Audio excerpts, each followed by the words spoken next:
Okay, तो हाँ, recording start हो चुकी है। लीनियर प्रोग्रामिंग प्रॉब्लम, इसे कहते हैं एलपीपी।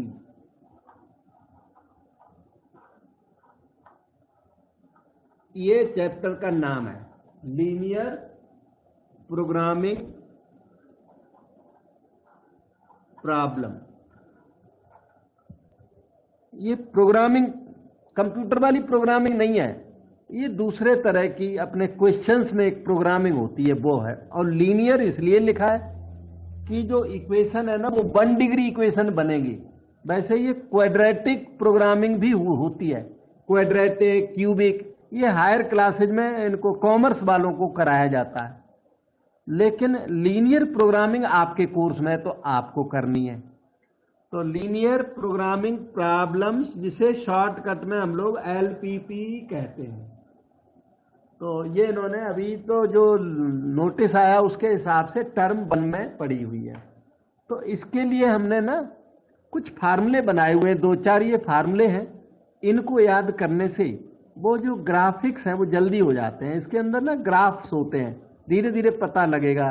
तो पहले तो ये फार्मूले याद किए जाएं। तो ध्यान दो, ये हमने frame of reference X axis Y axis बना रखे हैं। ये जो लाइन दिखती है ना पिंक लाइन, इसकी इक्वेशन है y इक्वल टू के। ये के इक्वेशन ये कब वैलिड है? जब ओरिजिन से ये जो डिस्टेंस दिख रही है ना, ये के हो ऊपर की तरफ, पॉजिटिव के ऊपर की तरफ, नेगेटिव के होगा तो नीचे की तरफ होगा। तो के पॉजिटिव होना चाहिए। तो ये लाइन को y इक्वल टू के कहते हैं, सीधा याद कर लो, आपको सबको पता होना चाहिए, फिर मैं फिर भी बता रहा हूं। इसे y इक्वल टू के कहते हैं। इस लाइन के ऊपर अगर शेड कर दो, ये शेड किया हुआ है, अगर इस लाइन को शेड कर दें तो y ग्रेटर देन और इक्वल टू के का ग्राफ बन जाता है। जो इस लाइन के ऊपर शेड किया हुआ है उसे y ग्रेटर देन और इक्वल टू के कहते हैं। आपने शायद बना लिया होगा, इमीडिएट आपको थोड़ा छोटे छोटे ग्राफ बनाते चलो। हमने एक्स एक्सिस वाई एक्सिस अपने बना रखे हैं क्योंकि हमें आराम रहता ना, आपके सामने यहां बनाने पड़ेंगे सारे। के ये डिस्टेंस के है, y equal to k, y greater than और इक्वल टू के का ये शेड याद कर लो, फार्मूला ये। Okay, we move to second formula. कोई लिख रहा है और अटक जाए तो हमें बता देना। अच्छा, एक बार फिर से बता दो। इसमें क्या बताने को बेटा, इधर देखो, ये वाई एक्सिस, ये एक्स एक्सिस, इस लाइन को y इक्वल टू के कहते हैं और इस लाइन के ऊपर शेड कर दो तो इसे y ग्रेटर देन और इक्वल टू के कहते हैं। बस सिंपल। अब क्या डाउट रह गया? No doubt.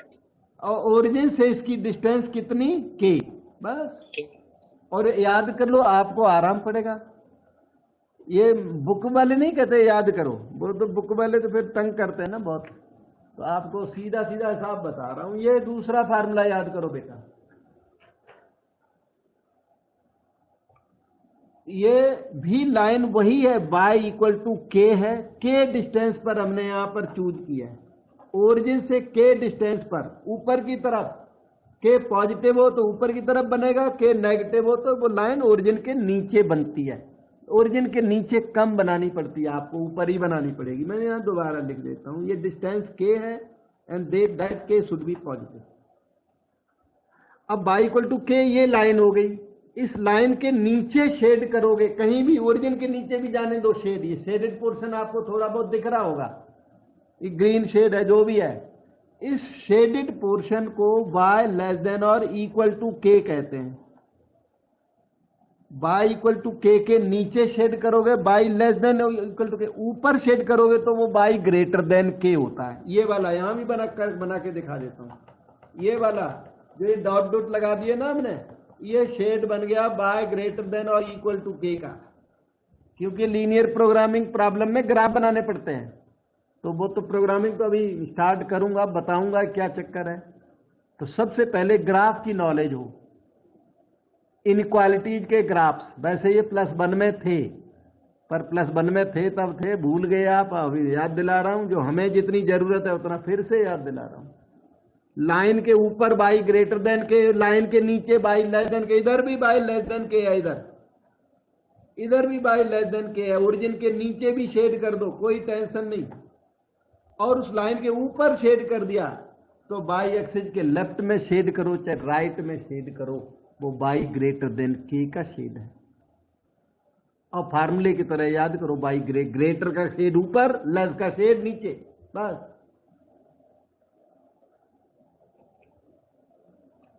ये है फार्मूला नंबर 3, F3। बना लो, याद कर लो, आपको आराम पड़ेगा बेटा। इसमें देखिए, ओरिजिन से इस वर्टिकल लाइन की डिस्टेंस हमने के ली है। के कैसा है? पॉजिटिव। के बाई चांस नेगेटिव हो तो लेफ्ट में बनेगी लाइन ये, पर के आपके क्वेश्चंस में नेगेटिव होता नहीं है, मोस्टली पॉजिटिव ही रहेगा। फिर नेगेटिव हो तो लेफ्ट में बनती है लाइन। तो ये जो लाइन बनी हुई है ना, इस लाइन को कहते हैं x इक्वल टू के। यहां लिख रखा है, ये प्रिंट कर रखा है हमने, x इक्वल टू के। तो ये लाइन है और लाइन के राइट साइड को हमने शेड किया। चाहे सारे ग्राफ कितने भी पार्ट को इधर भी शेड कर डालो, ये इधर सारा शेड कर डालो, इस सबको x ग्रेटर देन और इक्वल टू के कहते हैं। वर्टिकल लाइन के राइट साइड को x ग्रेटर देन और इक्वल टू के का शेड है ये। पूछो डाउट। ये x इक्वल टू के लाइन है। अगर जो k की वैल्यू 5 होगी तो ये डिस्टेंस कितनी लेनी पड़ेगी? 5। तो x equal to 5। x greater than 5 का ग्राफ राइट साइड को होगा और x लेस देन 5 का ग्राफ लेफ्ट साइड को होगा। ये लेफ्ट साइड में मैंने शेड कर दिया। इधर पता है क्या होगा? x लेस देन और इक्वल टू के है, लेफ्ट वाला x इक्वल टू, इसे कंफ्यूज में तो नहीं, आगे आ रहा है फार्मूला। लेफ्ट वाला x लेस देन के है, राइट वाला x ग्रेटर देन के है, सिर्फ राइट वाला। लेफ्ट में मत बनाना कुछ भी, लेफ्ट में शेड मत कर देना, आप कंफ्यूज हो जाओगे। x इक्वल टू के ये लाइन है, इसके राइट हैंड साइड में शेड कर दो सारा, तो उसे x ग्रेटर देन और इक्वल टू के कहते हैं। x ग्रेटर देन और इक्वल टू के लिए आपको ये शेड करना पड़ेगा। x इक्वल टू के लाइन ड्रा करिए और शेड कर दीजिए। ये रहा x लेस देन और इक्वल टू के। ये वर्टिकल लाइन आपको दिख रही है बेटे, F4 है, 4 नंबर का फार्मूला। ये वर्टिकल लाइन, इसे कहते हैं x इक्वल टू के। वर्टिकल लाइन के लेफ्ट में जो शेड करोगे वो x लेस देन और इक्वल टू के का शेड है। और ये जो डिस्टेंस है ना, ओरिजिन से इस लाइन की डिस्टेंस k है, और इस लाइन की इक्वेशन x इक्वल टू के है। 5 डिस्टेंस हो तो x equal to 5 line vertical line है, x equal to 5 line vertical होती है, y equal to 5 line horizontal होती है। y equal to 5 horizontal, x equal to 5 vertical. इस लाइन के लेफ्ट को शेड कर दिया तो x लेस देन और इक्वल टू के का शेड हो गया।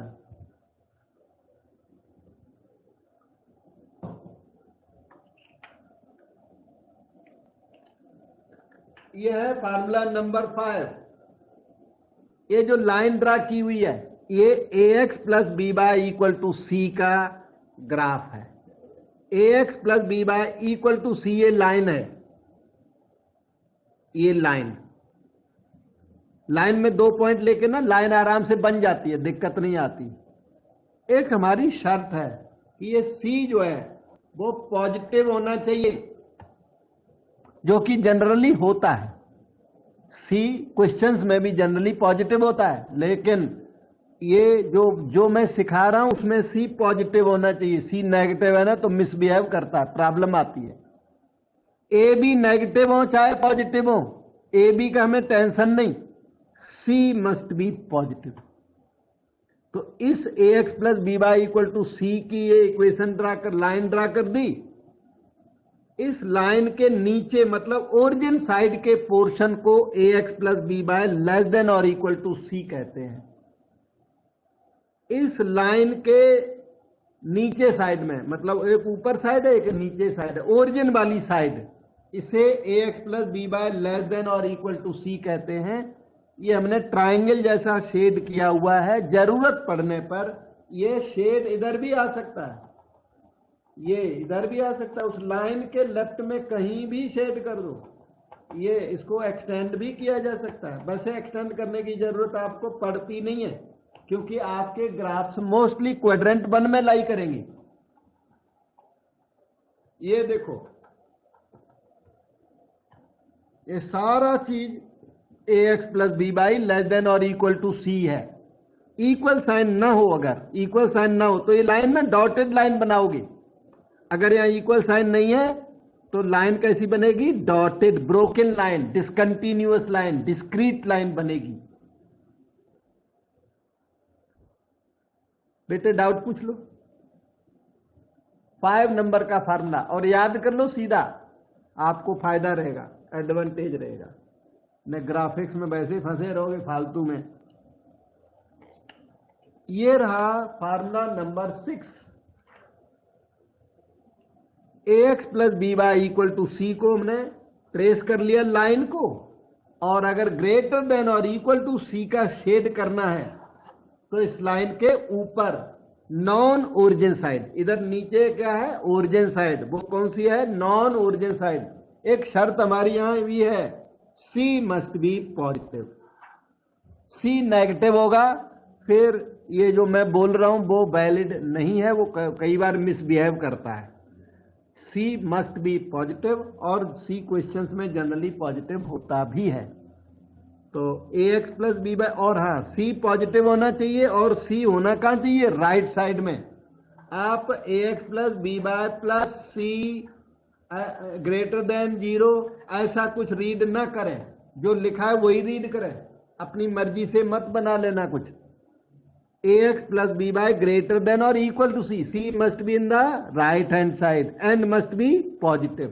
तो ये आपका इधर वाला ग्राफ आंसर होगा। फार्मूला नंबर 6 है बेटे। पूछो डाउट।